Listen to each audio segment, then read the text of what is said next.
Assalamualaikum anak-anak semua. Kita akan sambung sesi pembelajaran hari ini. Kita dah mula tema 2, bersih selalu, sihat sentiasa. Ini antara topik-topik kecil yang akan anak-anak pelajari dalam tema 2. Nanti boleh baca.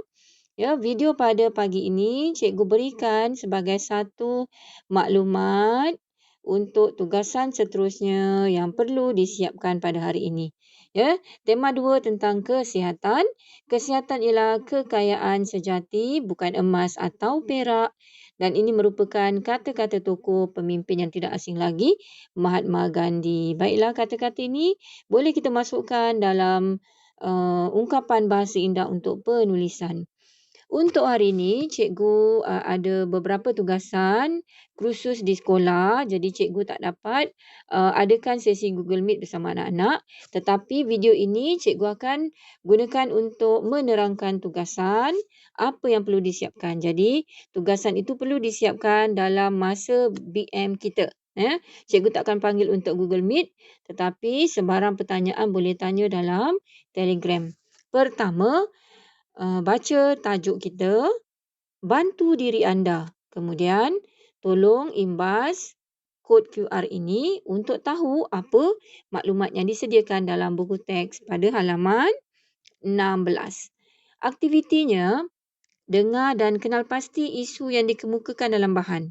Sebab tu cikgu minta dengar pada audio yang disediakan dalam kod QR.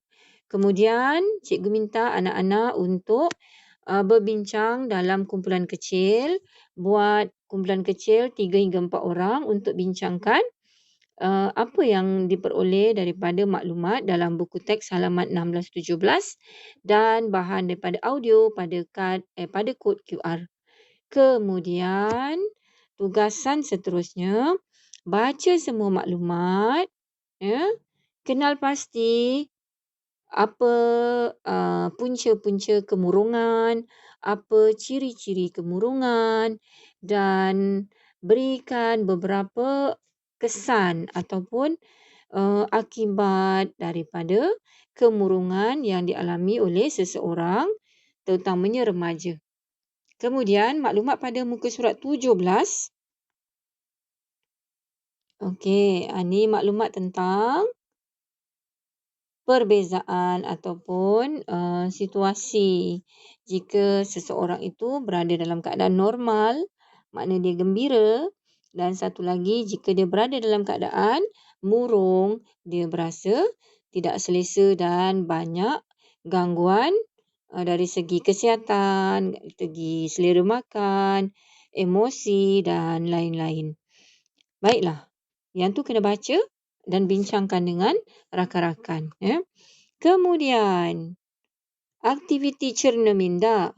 Ini yang cikgu minta anda dalam kumpulan 3 hingga 4 orang tadi, kumpulkan maklumat yang dapat didengar daripada bahan audio pada kod QR, kumpulkan maklumat yang terdapat dalam muka surat 16-17 dan boleh buat penerokaan maklumat menerusi enjin carian Google. Cari apa lagi maklumat tentang penyakit kemurungan ini. Sebab cikgu nak anak-anak hasilkan risalah bermaklumat. Risalah bermaklumat tentang kemurungan. Jadi risalah ini boleh dibuat dalam beberapa kaedah.